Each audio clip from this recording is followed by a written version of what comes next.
I mean, I can't even believe I did this. And I can't believe I'm alive. I said, Tony, can we do the melody on your first pass closer to the melody?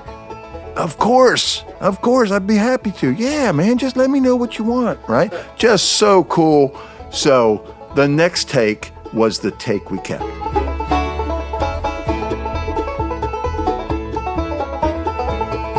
Greetings, everybody. Welcome to the Picky Fingers Banjo Podcast for part 2 of the interview with Steve Huber.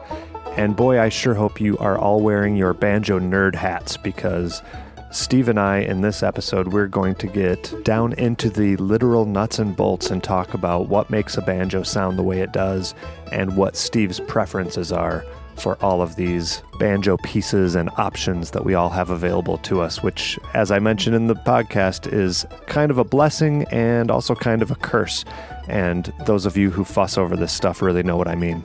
For any of you who may have missed the first half of the interview with Steve Huber, you might want to pause right here and go back to the previous episode to get up to speed. In that one, we focus more on his playing career, his background, and the beginning of Huber banjos. This episode is definitely a bit more technical, but both episodes very entertaining and very useful information for all of us banjo nerds. Before we get into this episode, though, there are a few other things. Of course, these introductions would not be complete without thanking the very special Patreon supporter of today's show. And today we have Eric Rose. Eric grew up pretty close to me in Milford, Michigan, but now he's down in Ohio. And unfortunately, he was just about ready to start jamming when COVID hit and things got shut down. But he's been learning a lot of stuff online, and he's ready to get out to go to those jams.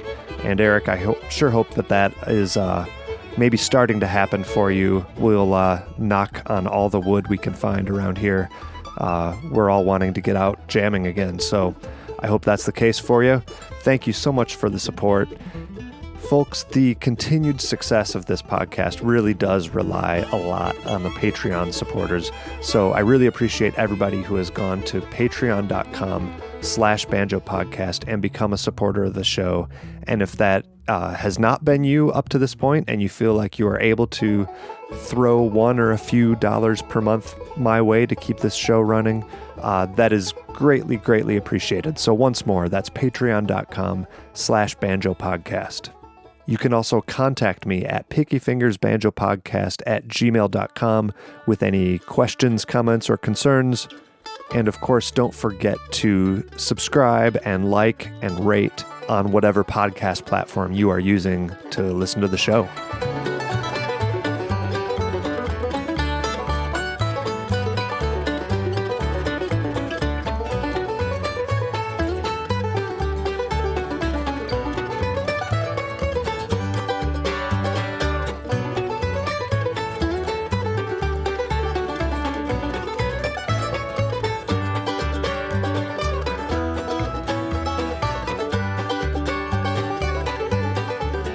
The music that you're hearing right now is a track called Floatin' the Buffalo, and that is one of 2 new singles recently released by my really good musical pals Jacob Groopman and Josh Rilko. Josh, you're probably familiar with. You actually hear his mandolin playing every single episode. He plays on the intro and outro music. Jacob is an amazing guitar player, and the two of them during quarantine thought it would be a cool project to collaborate on some distance recording on these tunes. So I was very honored to get to play banjo on this one, so that's why I'm sharing it with you now. I don't get to play nearly as many gigs or recordings as I would like to, so I got to make a big deal out of it when I actually end up on a recording, and especially one that's as cool as this one. So I am adding a link in the show notes to the Bandcamp page for Jacob and Joshua's 2 songs that they released. I'm on Floatin' the Buffalo along with a fantastic fiddler named Bronwyn Keith Hines. She plays with Mile 12 with BB Bowness, so if you've heard them, you've heard Bronwyn. And then the other track called Dobroski that they released features Kyle Tuttle on banjo, so some good stuff to listen to there.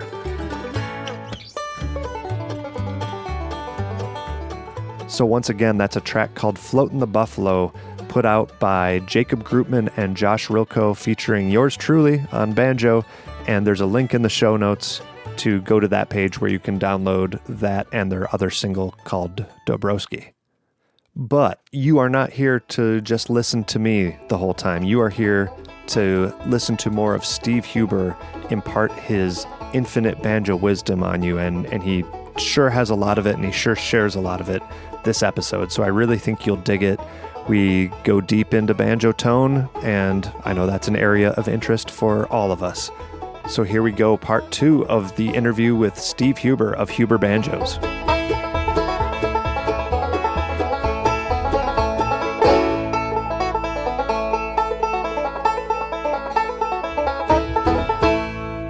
So you already teased this a little bit, but my next question was that after something like the True Tone series, in which you've come as close as you possibly can to replicating this stuff, do you feel like there's still more room for your banjos to grow in terms of the faithful accuracy? And you already mentioned that maybe there is something with the tone ring.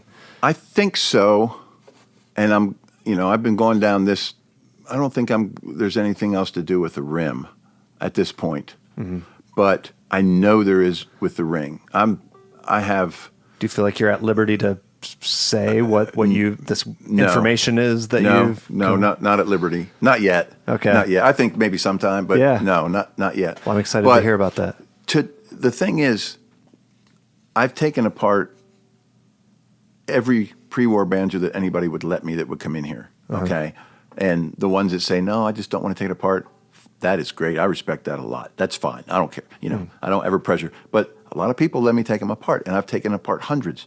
And I take molds of the back of the ring where the gutter is, and I can show them to you. I've got over, 135 molds from different flathead rings. They're pouring them at the same place. They're different, but there's a lot of similarities. I hate to tease. I don't mean to do that, but it's just a fact. I found some stuff that I think is pretty cool that I want to go down this road, and I'm doing it now and seeing if it'll work.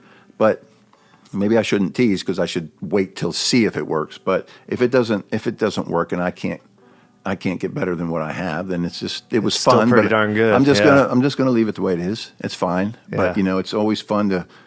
I mean, that's the fun. The fun part of Huber Banjos was getting it going, and saying, man, I got this RB75. I want to make a banjo that sounds like it. Okay.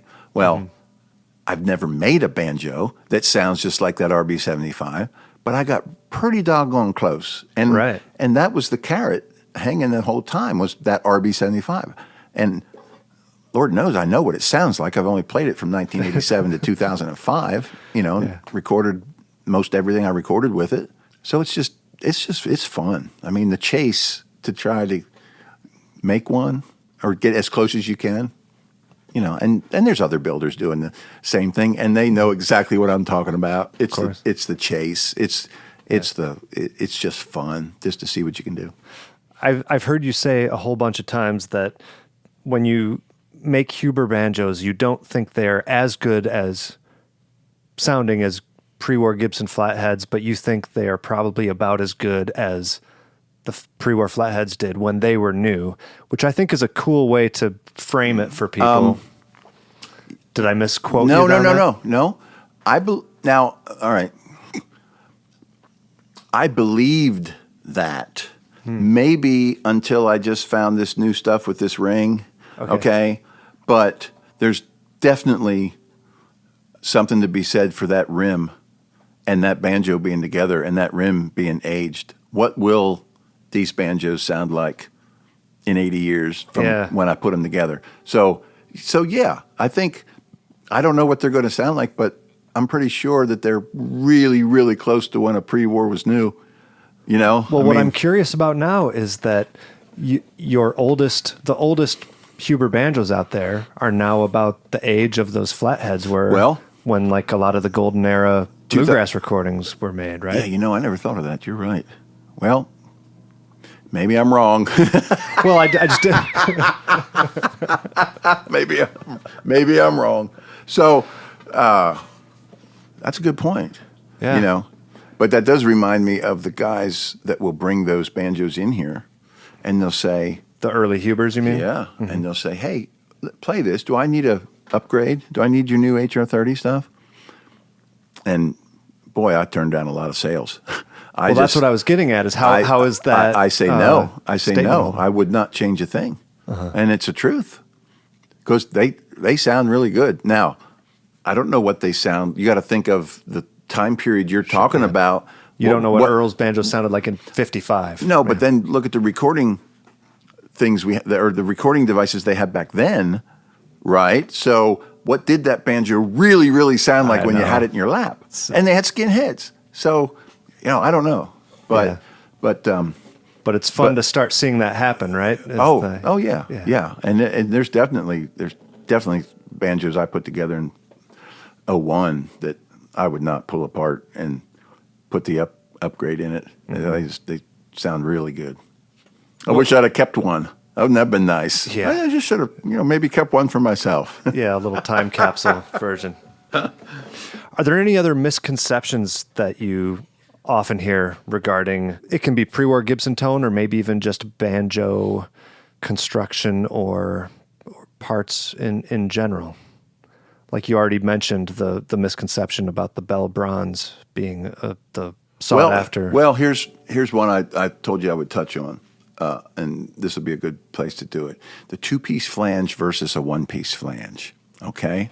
Well, most people that are into this stuff will say, yes, it has to be a one-piece flange banjo with the original high-profile, heavy flathead ring on it if you're going to get blah, blah, blah tone, right? That's the right one. That's the right one.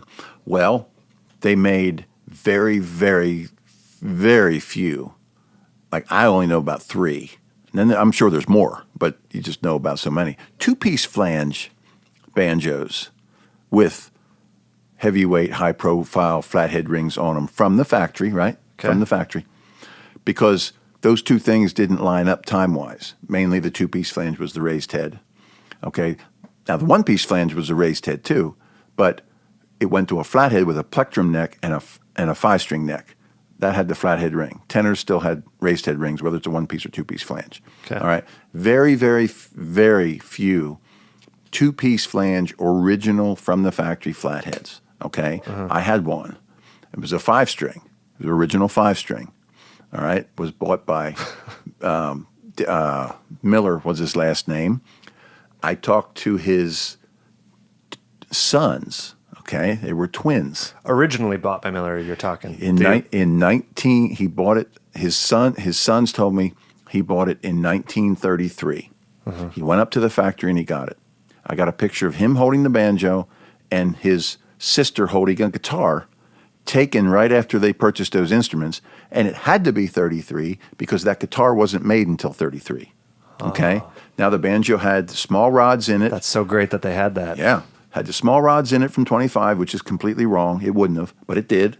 Okay, two-piece flange, flathead, heavyweight ring, 5-string neck.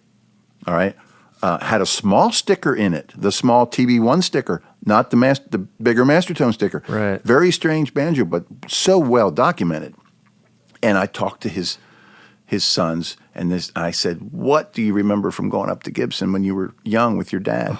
And they said, We don't remember a lot. And then one of them said, well, I remember this. He said there was a room in there where they had those round wood rims. They were hanging from the ceiling like bats. So they were drying. It was plies of the wood rim. Okay. Apparently Gibson would hang up from the rafters of the ceiling or whatever was. They would bats. Hanging like bats. I get it now. Yeah, that's what he told me. That was just so cool. So anyway, this banjo is two-piece. Now, here's where the misconception comes in. There's no two-piece original flatheads basically to talk of. 3 or 4 or 5 maybe. Okay, I know one. That's the only one I know of. And I used to own it, and it was as good, absolutely as good as a one-piece, period. So there's this little, at least to me, okay, I'm saying the two-piece rim is heavier and fatter. Yeah, it's the thicker one. Okay, thicker. Yeah. And your brain wants to say, well, that can't be as good as a thinner one-piece, right? It can't vibrate as good. Well, that's what you want to tell yourself. Right. But in reality, it's got it. It's got it. Absolutely cool. got it. That banjo got it. Yeah. Sure does. I wish I still had it. That was one I let get away that I that's one of a kind. Kind of wish I wouldn't have. And the fellow McCormick played banjo with flat after Scruggs broke up. Haskell McCormick. Oh, he had one. That was the other one I knew of. He had an original 2-piece flathead. He played with flat on the Nashville Grass. Whoa! Yeah, he sure did. How cool! I don't know where it is. Don't know who have it. Don't know where it is. I'd love to know, but I know. Do you know how to track down the one you sold? Yeah, I know where it is. Okay. Yeah. Yeah, I sold it for too much money. Now I can't get it back. That's the old trick. Sabotaged yourself. Yeah, sabotaged myself. So the great but also frustrating thing about banjos in general is that there's so many adjustable and interchangeable parts, of course. So this allows people to customize stuff, but can also create confusion if there's a problem with the tone or something unsatisfying about it. People don't always know what to do. So I'm hoping that you'll indulge me and maybe we could go through the different banjo components and you could maybe say what you think each one contributes to Sure. the sound of the banjo. I'm not without an opinion. Okay. That's for sure. That's what I'm hoping. Just remember though, it's an opinion. Yeah, and there's some sayings about opinions. Right, exactly. So let's just start with the tone ring. Obviously that's one of the main components. What makes, I don't know, how can you tell when something has a good tone ring or on the other hand, if you had a good banjo and put an inferior tone ring on it, what would people notice about that sound? So, first of all, you'd have to compare apples to apples, right? Setup would have to be the same. All right. The best way to do that is to say, let me put this, whatever tone ring we're talking about. There's a lot of good tone rings out there. Let me put this good tone ring in your banjo. Now listen to it. Yeah. All right. So you're asking, well, what are you going to hear? All right. Well, that depends on how into banjos the guy that owns the banjo is, right? And that's going to go back to the responsiveness. All right. The one thing that a good pre-war has that this is something that I personally love to feel in a pre-war. I can play anywhere on that neck and I feel the note come through the back of the resonator into my belly and hit my spine. Okay? I feel that. I love it. I love that fact of a pre-war, and you will not get that on hardly any banjo other than a good setup, good pre-war banjo. And you think that's mostly a tone ring thing that makes that possible? Yes. Okay. Yeah, I mean, it's a combination of everything too. Of course. But, and one thing that really helps that is stop screwing around with your banjo. It's amazing. You want good tone and you want that banjo to do what it can do, leave it alone. Leave it alone. Why do you think they call it setup? The thing sets up in the corner and you just let it sit there. Don't touch it. That's why they call it setup. So that's your secret. When people drop it off to you, you just I just set it put there. it over there and I don't do give it back to them in a few days. I don't do a dang thing to it. Say, come back and get it in 2 years. But seriously, that is a huge factor. Because, and it all has to do, again, in my opinion, is with how your head settles in on your banjo. Here we got a $20, $30 piece of plastic. We put that $30 piece of plastic on a $300 banjo or $125,000 RB 75. Same piece of plastic, right? Crazy. But over time, the head settles on top of the bearing surface of the tone ring, and it just keeps forming to that and settling on top of right here. And the best thing you can do for your banjo is when your head loosens up and you have a place where you like it, certainly tighten it up. But taking your banjo apart every 2 years, right, because you want to clean it or you want to put a new head on it every 2 years, it's actually the worst thing you can do. If you really want to get to that place where the banjo is giving you 100% of what it has, it can actually take about 3 years with a new head, or 2 to 3 years, let's say. It just does. And the longer it goes, obviously, the smaller the increment of it getting better, right? And it takes longer, but it's true. It's really there. And you look at these, I mean, the best old flatheads going today, you can just go out and you play this guy, play that guy, whatever. It's going to be the ones where that head's been on there probably about 8 years, The old 10 worn years. out heads. Just, and of course, they'll be worn out if they play it a lot, but even if they don't play it a lot, the head may not be wore out as far as, where your fingers rubbed it, but the head's been on there that long. It's been an assembly for... It's been assembly for that long. Yeah. Yeah, it's amazing. Incredible. It really is. What about the rim? What does the rim contribute? Rims, they definitely make a difference. I'm a fan of red maple rims, okay? Not really, really hard sugar maple rims. And the pre-wars were red maple. Well, at least the ones that we looked at. I'm not saying they all were. Okay, you can't say that anything about Gibson. But so it's not a really, really hard rim. But you're not, you're not going to hear, you're going to hear more of a difference in your banjo from the tone ring than you are if you swapped out rims. But you can hear it, And again, it all depends just how into the intricacies of your banjo are you. How long have you been playing? I can't tell you which is which, $1,000 bottle of wine or a $2,000 bottle of wine. And I had my eyes closed and I tasted them. I couldn't tell you which is which, okay? And because that's not my thing. And it's the same with banjos. I mean, you got to kind of be into it because there's a point where things get really hard. If you've not been into it for years and years and years, you're not going to hear these little tiny things that can happen. You can move the coordinator rod nut on a pre-war banjo, tighten it up a little bit, loosen it up a little bit, and you can play the banjo and you can hear, maybe feel, but you kind of hear, it's actually there. Yeah. But it's so subtle. So subtle. But if you're into it and you've been doing this stuff for how long and you're paying attention, maybe it's not how long you've been doing it, but how much have you been paying attention? Right. It's going to take some people a lot longer than others and other people not long at all to hear it, but it's there. But you are into it. So what types of things do you hear with a new rim? Is it like a resonance or the decay or a... No, it's not as I know this is tough. That's why I'm coming to you. It's not as old sounding. Can I get away with that one? not as old sounding? That's my default. Well, Okay. It's not as old sounding. So maybe like a warmth to the tone? The decay's a good... I'm glad you said that because there is a lot of the decays with the tone ring, but you can definitely play with that with the rim. Okay. If your rim's too hard, you're not going to have the decay. I don't. Not going to have the decay as in less sustain? It's going to have more sustain the harder the rim. Okay. Absolutely. Gotcha. So I remember when I used to call it the drowned wood, the wood that came from the lakes up there. I have one of those. Yeah, right. the block rims. Yeah. Well, even if it wasn't, they weren't all block, were they? Didn't they make some where they bent All it? of Tony's were, I think all of Tony's were, but I think there were some that they actually Probably, yeah. bent. And I was excited. Now, I also said, okay, well, Gibsons weren't drowned, but maybe this is something. And to me, it wasn't.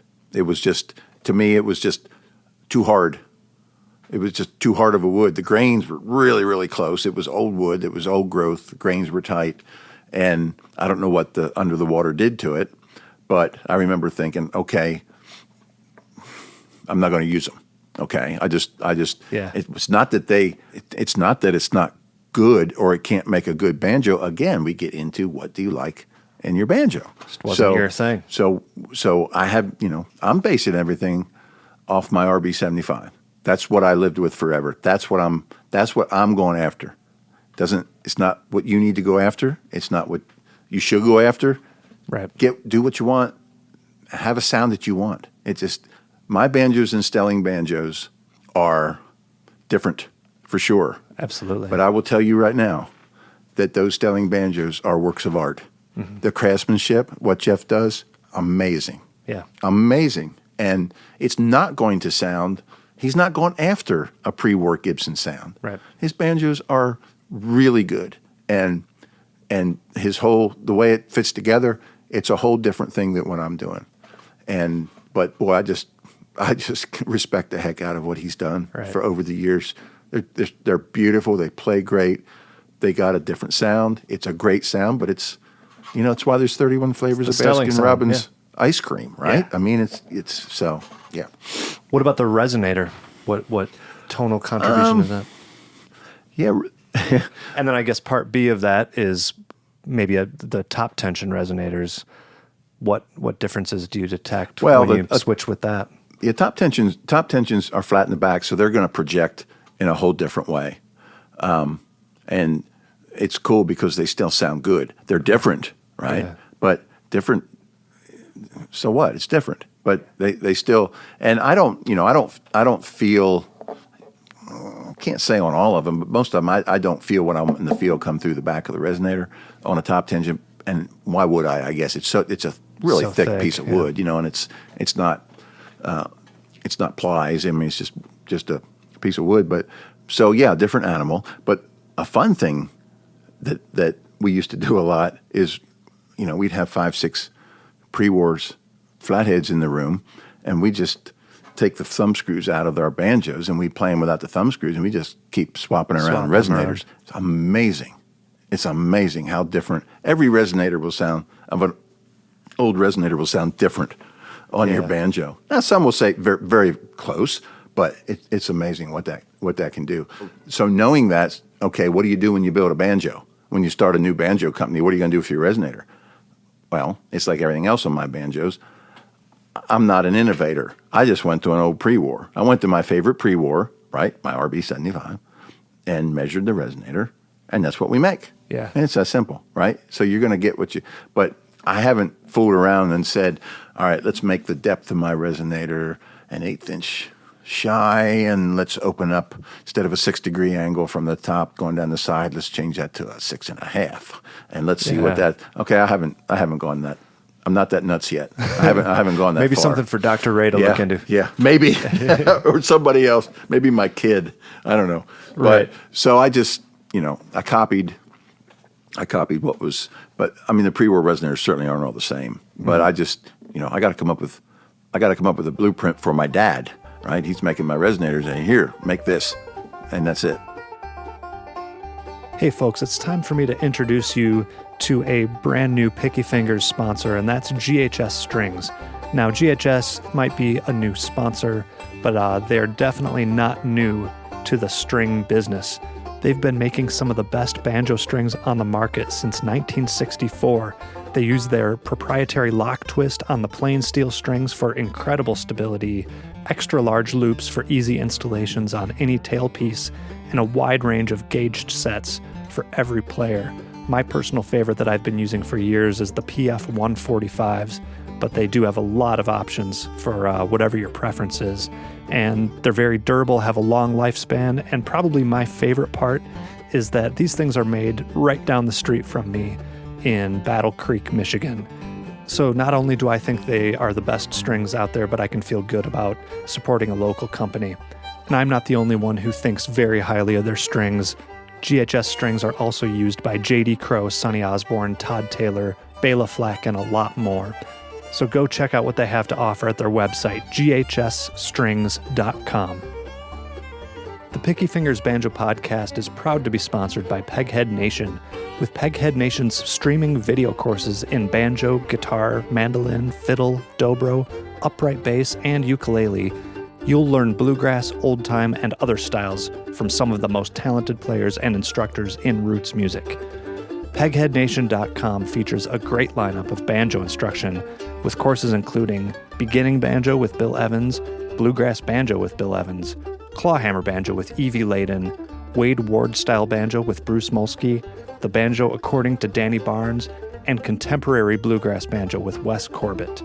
Each course includes high-quality multi-angle video lessons, downloadable notation and tab, play-along tracks, and plenty of tunes and songs to play with. So what I need you to do is join any of Peghead Nation's video courses, and you're going to get your first month's free just by being a Picky Fingers listener. Go to pegheadnation.com and use the promo code PickyFingers at checkout.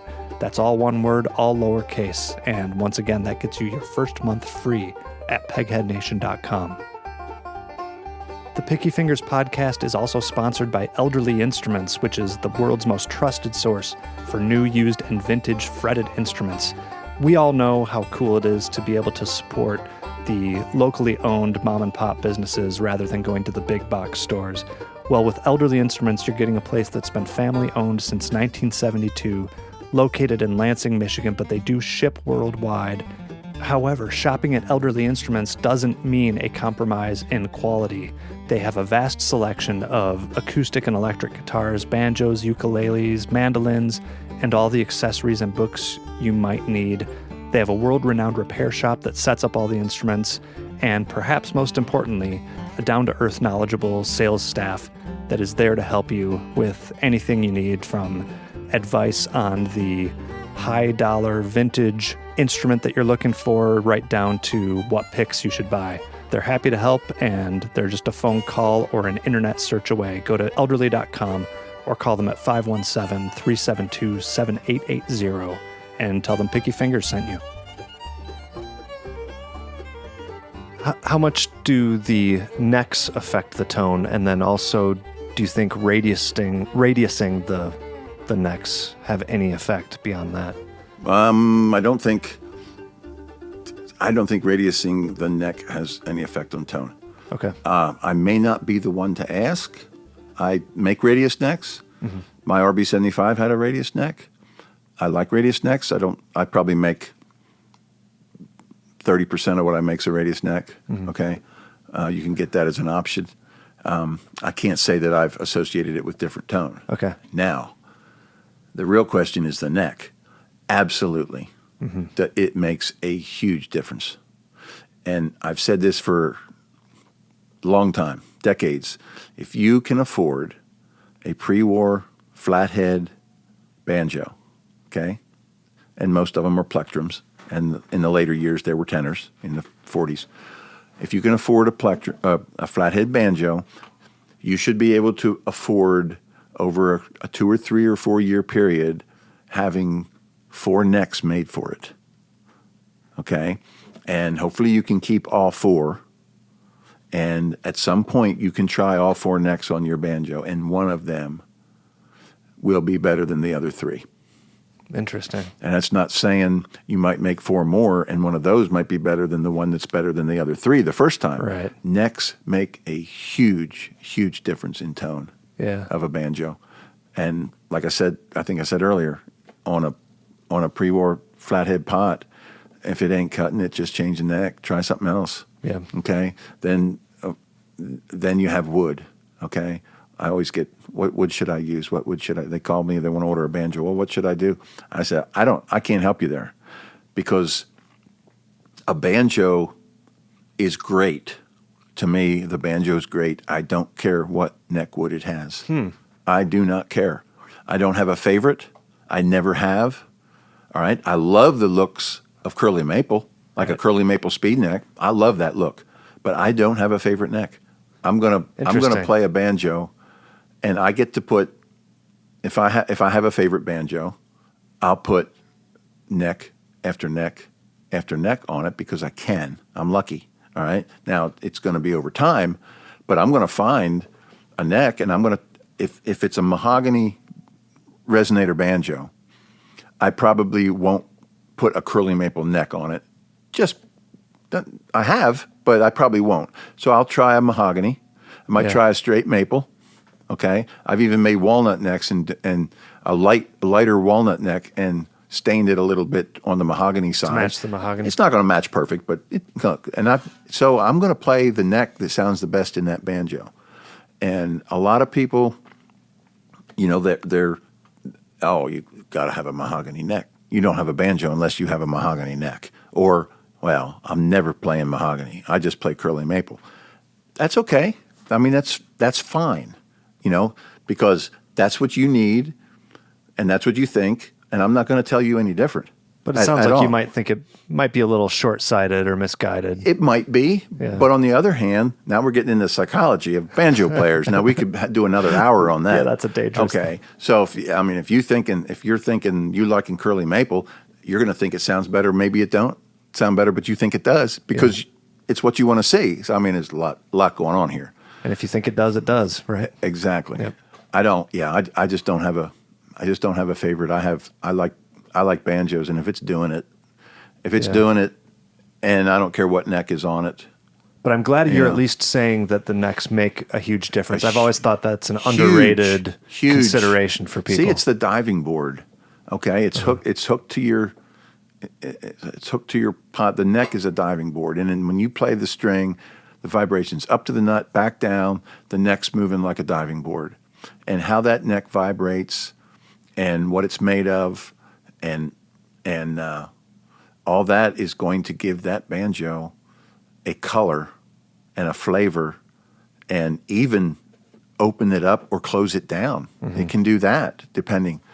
But I don't know of any way of, I didn't give it much thought. Maybe there is, I'm not saying there's not, but I can look at a piece of wood, a billet, and know if I want to use it for a neck or not, but I can't tell you how it's going to sound. Okay. I mean, I can't say, oh, now that's going to be an incredible. I've had necks on pre-war pots around here, conversion 3, stuff like that. Yeah, that sounds okay on that one. Well, let's try this one. Oh, man, that one's great. All right. So you take the one that you took off and you lay it over here on the table. I mean, right now there's 3 of them or 4 of them sitting on that table back there. So, and you say, yeah, well, that didn't, okay, so somebody wants to put that neck on their banjo. They took one off and put the neck. I just took off the other banjo, and it sounds like $1 million. Right. All right. So now you just sit here and you say, I can't figure this out. I'm not going to try anymore. All right. So one neck on one banjo sounds good. It doesn't on the next. It's doing something different. Yeah. All right. I don't. That's just the endless thing, right? I'm getting too old to try to figure all this out, and I just. Okay, the way it is. We only have a little longer to go then.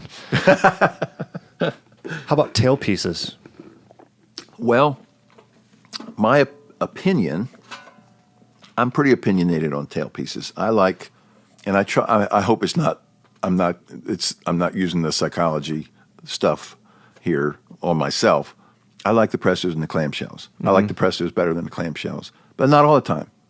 So if I got a Granada or whatever, it should have a clamshell on it, right? From the factory, that's what they came with. But if it's mine that I'm playing, I'm going to put a presto on it. I'm going to see what that does. I'm going to put another presto on it, see what that does. Pre-war now, pre-war prestos. Okay. Then I'm going to put another pre-war presto on it and see what that does. Okay, you want to know why? You want to get into that? You want to get into that minutia? That's why I asked. Okay. Here's Steve's pre-war presto opinion. Primer. So I'll try to make this fast. So the presto has a 90-degree bend, right? On the back coming over. So that 90-degree bend is going to have a quality of the bend. I'm going to try to explain this. I'm going to say from 1 to 10. Okay?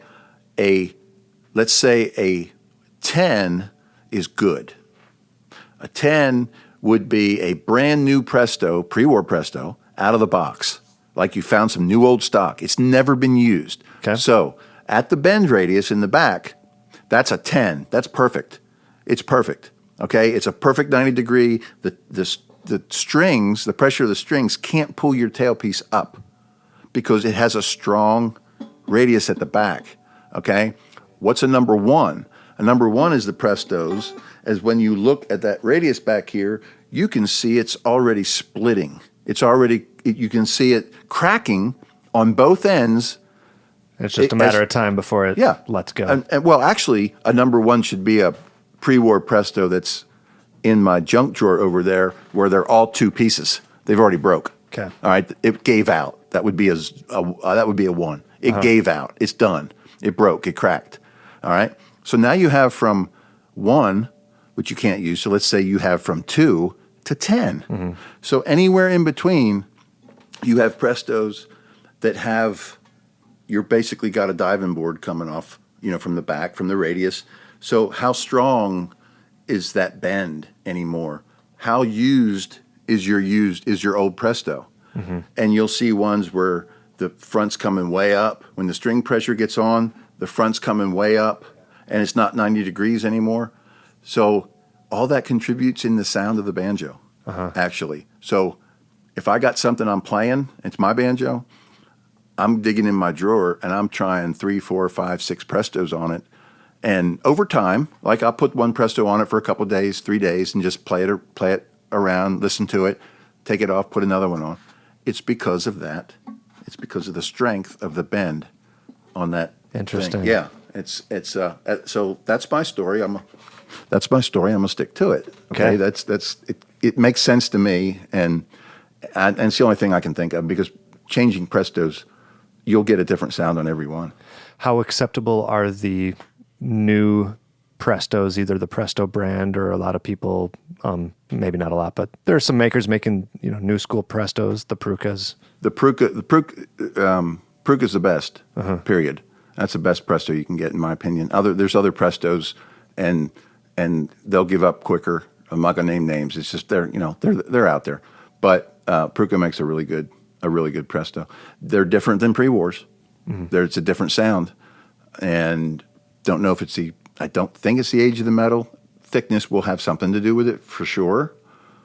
But there's a difference. But I use the Pruka Prestos on my stuff, and I love them. And they do it's a real good job, real good Presto.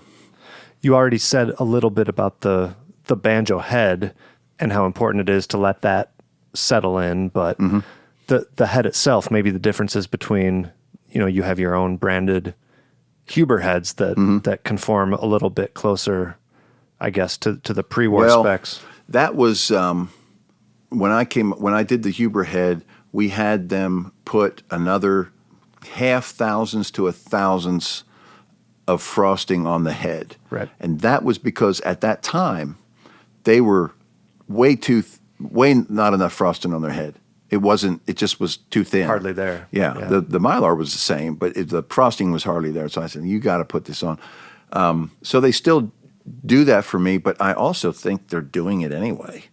I'm not sure, but I've seen some heads that aren't my own Seem heads, a little better, and they're better at that. Yeah. Okay, yeah, they probably cool. stole from me, them son of a guns. Yeah. But anyway, so but that's what I did. That's just to make them, because you don't want too much at all. You want about 8 to 9 thousandths is what the thickness of your head. Okay.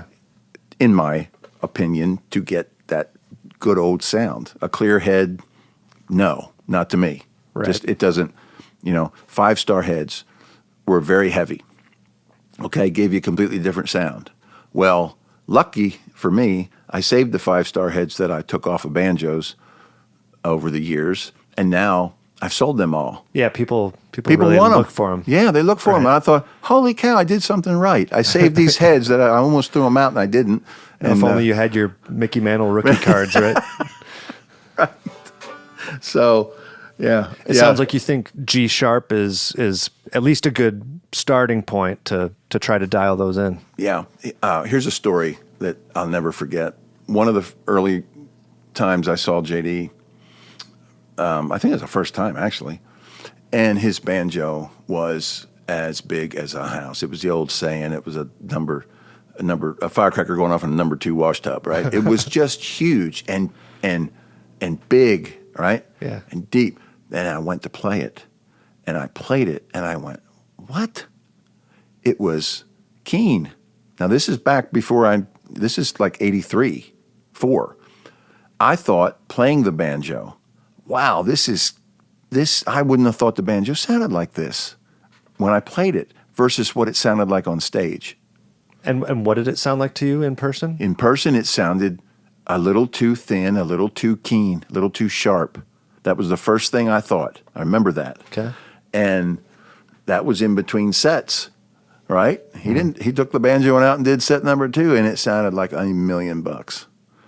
And the G sharp is really, in my opinion, again, it's just a great stage setup. You're fighting the bass, you're fighting the guitar, right?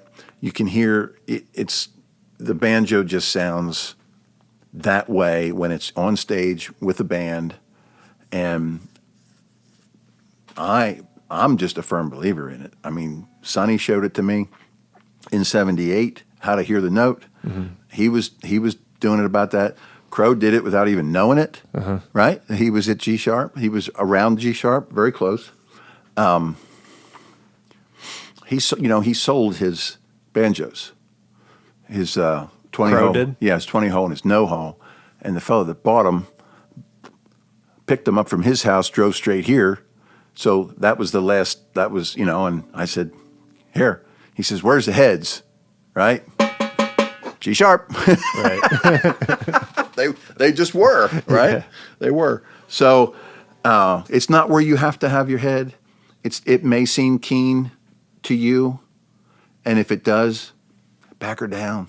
No problem. Make it sound good to you. Whatever it is. It's just a G sharp, even an A, can really, really work on stage through the mics, the whole bit. You're standing, cut it. You're standing back how far, and you're playing back up, and Crow's 5 foot from the mic, and he's playing back up. It sounds like he's right beside you. Yeah. And it's just amazing. Yeah, but that's cool. That's Crow, right? Let's switch and talk about your personal gear. Obviously, you have quite a few banjos, but when you go out to perform, which one are you grabbing these days? So I don't have quite a few anymore. It's just kind of been keeping the business going, so the collection's dwindled down to one. Well, I guess that which gives is okay. a better answer than the one that you chose to keep. So the one I have right now is an RB75, 1939 RB75 EG 4122. You have to know your numbers.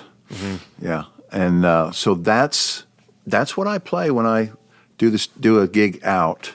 Yeah, and I know I've been getting it ever since I started the company. Why aren't you playing your Huber banjo?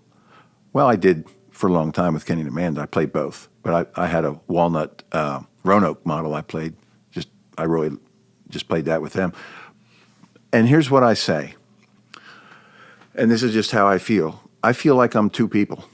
So I build banjos for my day job, and I like to perform and play banjo and be a musician.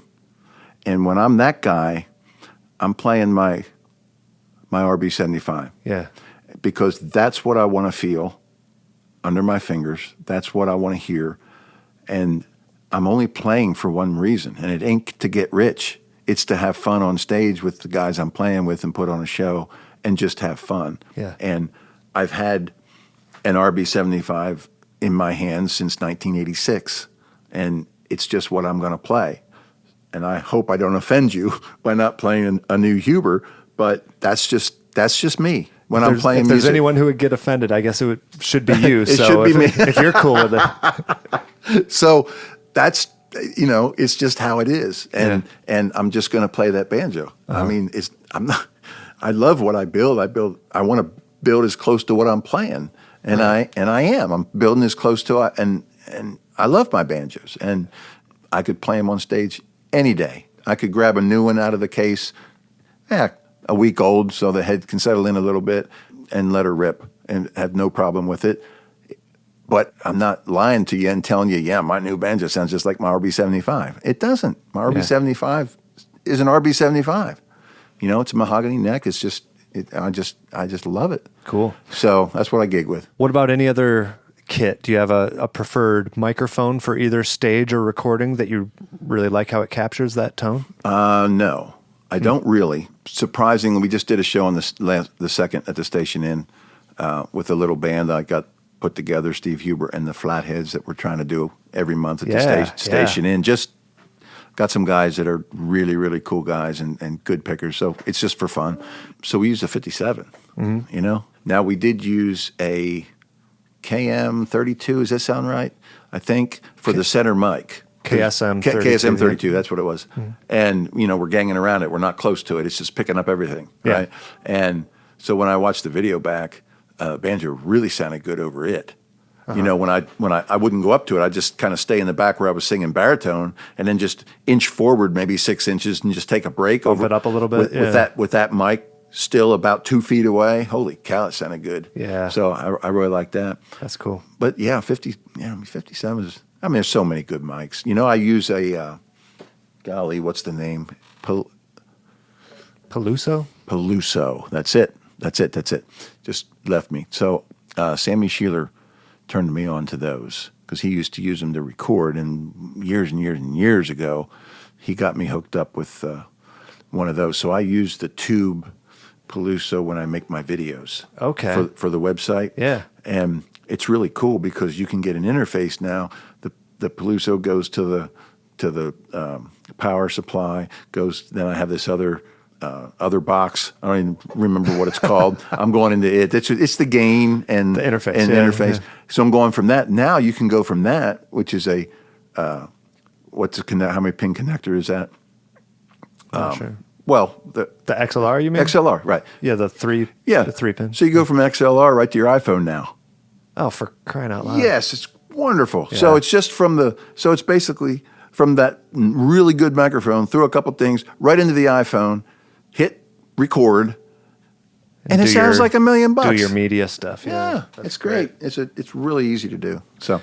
Okay, we're almost done, but the last segment will be Facebook questions, because I announced to listeners that who I'm getting together with, and they'll throw some things out there.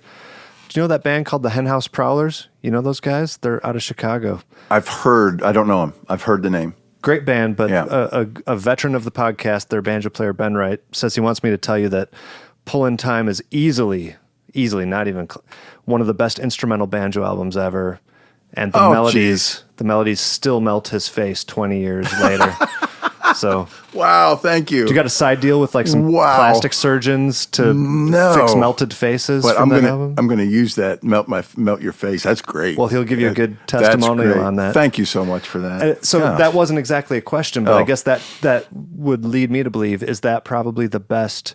If the listeners out there want to really check out your playing, is that the best place to go for them to do it? Is that Pull in Time album? Let's see. I already recommended that Bob Paisley album. Yeah, well, I don't know. I have the Pull in Time album. I don't have it on my website because I only have so many copies, but I'm going to get some more, and I'm coming out with a tab book finally after all these years. Breaking news. It's like I don't know, what is it, like 40, 50 something page tab book this Russell's doing for me on every break of Pull in Time. But yeah, there's a tab book coming. We're working on it. It's getting close. Oh, that's great. But it's all these years later, right? It's kind of weird. So I'm gonna get Pull in Time redone. So we had. I'm glad you're going to restock too, because I had and I'll have it on the website. Yeah. But that was, look, Tony Rice is on that thing. Yeah. How I think back and I said, how did I get Tony Rice? Well, I called him. And I said, hey, Tony, this is Steve Huber. Who? Right? You want to play? And yeah, so he brought Goodrow and him, and they came down and did 4 or 5 of the cuts. And that's just my favorite story. We're doing the song Pull in Time, and Tony's playing these breaks like you can't believe, but they're not melody. They're not melody. Right. And I looked at Kevin, and I said, Kevin, should I say something? He says, are you happy with what he's playing? I said, of course, but melody. So I went out and I said, Tony, I can't even believe I did this. And I can't believe I'm alive. I said, Tony, can we do the melody on your first pass closer to the melody? Of course, I'd be happy to. Yeah, man, just let me know what you want, right? Just so cool. So the next take was the take we kept. The very next one, he slayed it. He just go listen to it.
It's melody, but it's just Tony Rice. Oh gosh, I get goosebumps thinking with about direction and production by Steve Huber. Yeah, well, man. I don't know how. Yeah, direction.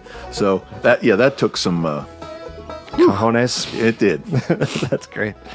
There was another question. This kind of goes back to our tonal talk, but a few people wanted to know what you thought about scale length differences, such as like the 26 and 3/8 versus 26 and a quarter. Do you think that makes a difference in the final product or the sound, or which do you prefer? And of course, there's different scale lengths other than Sure. that. People are doing shorter scale. So, I don't really have a preference because what it's going to do, it's going to move your bridge to the spot on your head. Okay. Mm-hmm. Well, you can move your bridge having the same tail length, same scale length neck, but have 3/8 of an inch past your last fret versus having 1/8 of an inch past your last fret. Yeah. You're going to move your bridge, even so. No, I'm not. I'm not. I think you want a banjo that's in tune. More than worrying about the scale length. Does that Seriously? exist? Yeah, absolutely. Okay. No, it doesn't. But I'm talking about in tune as far as when you're setting your bridge. The tonation. Because there's a lot of banjos that I won't mention the brand name, and there's thousands of them who you cannot get in tune because where the frets are placed was not correct. So you can chime your first string at the 12th fret, okay, and that should be right. And when you go up here to your 22nd fret, it's right there, all right? Here's your G, G. Perfect. Yeah. You'll never Sounds get great. it. You'll never get it with these banjos. It's not the scale length. It's the calculations they used of where to put the frets in the neck Right. was off. So I even know people that have recorded with these, and they played a break up the neck up here, and then when they played their backup and stuff up the neck, Gets a little goofy. They turned the tape off, they moved the bridge, and then they played that Oh, really? in a recording session. Yes. Yeah, it's crazy. So no, to answer your question, I'm not big on, the pre-war scale length works great, right? My scale length is a little different than the pre-war scale length. It's probably the only thing I'm doing that's not pre-war, and works great. You're in tune like that the whole time. So yeah, I don't have not a big stickler on scale length. And then I guess the mother of all questions, and for how much you've talked about your own 75, maybe we already know the answer, but is there one or a couple banjos you've come across that you just consider bar none the best you've ever played? And which ones are they? Yes, there are.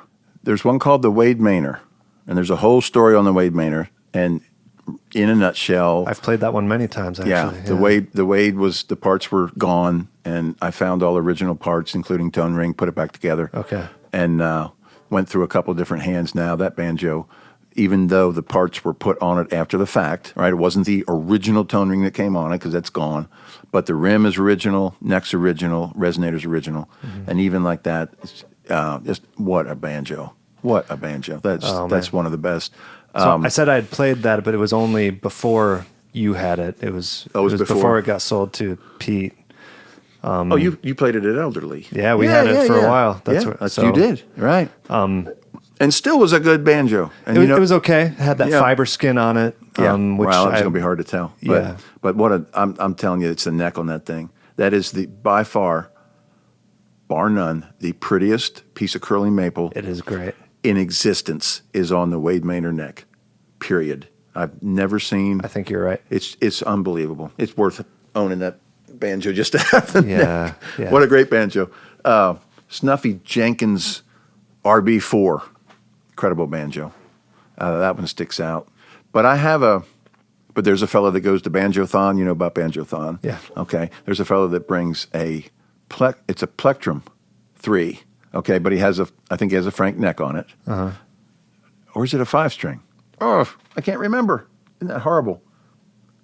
I remember the serial number, but I'm not so sure. Anyway, that one, I'm not going to mention his name because he's going to have people bugging him. But that banjo is just a 3. It's just a regular 3. and I don't know what's going on with it, but it sticks in my mind, and it's been refinished. The whole thing's been refinished. I mean, so what? It didn't hurt it a bit. The thing is incredible. So, but here's what I've always said about pre-war banjos. There's a line that you cross, and once you cross that line, there's not one better than another. There's one better than another for you, okay? Yeah. And if I had 12 of them on the wall, and you pick your favorite, and they're all, let's just say they're all 5-string flatheads, and they're all whatever, Granadas, 4s, whatever. You pick your favorite, I'm going to pick a different one. Mm-hmm. And the next guy in here is probably going to pick a different one. Right. So they all have these qualities that they have, but they're all a little different. Yeah. Every one, and especially when you start messing with bridges. But if we could set them up with and we can't, but let's say we could, exact same head tension, exact same bridge, exact same truss rod, bow in the neck, all this stuff. Mm-hmm. If we could set them all up exactly the same, I might have a favorite, but tomorrow morning I might have another one. I might come in here and hang out and say, no, I like this one. And for sure, I'm going to tell you how banjo players are. If you have it for over a year, you're not going to want it anymore. You're going to want another one. Guilty. Right? That's how it goes. Well, that's a good way to end, Steve. You've been incredibly generous with your time. And I guess the last thing I'll just say is, how do people find out about you and your banjos, and hopefully even more of your performing now that you have the flatheads playing some gigs? So uberbanjos.com is the website. I have a Uber Banjo Company Facebook page, and I'm trying to get a little more interactive with that, because I don't have time for Facebook. I used to not have any time for Facebook. It's just one more thing to do, and it's me and 2 employees, now, and we're busy, and I'm happy that we're busy, but I don't always get on Facebook. I'm going to try to do a little bit more of that. So uberbanjos.com will get you here. You can email me. You can call the number. We'll always get back to you. It might not be right away, but you can hear from me. And I'm happy to talk to anybody about anything. Banjos, pre-wars, new ones, whatever. Cigars. Yeah. Oh boy, we better not open that door. All right, Steve. Thanks again, man. Thank you, Keith, for having me so much. My pleasure.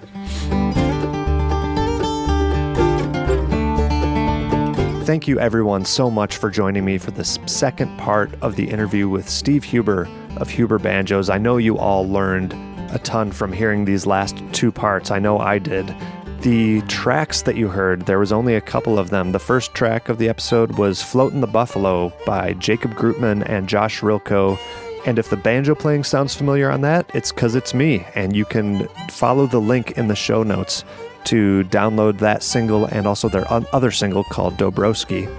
The other sound clip that you heard was Pullin' Time by Steve Huber, the title track off of his excellent solo album. Thank you once again to the Patreon supporter of the show. That's Eric Rose. Go to patreon.com/banjopodcast to become a supporter yourself. Thanks again so much for listening, and I'll see you next time.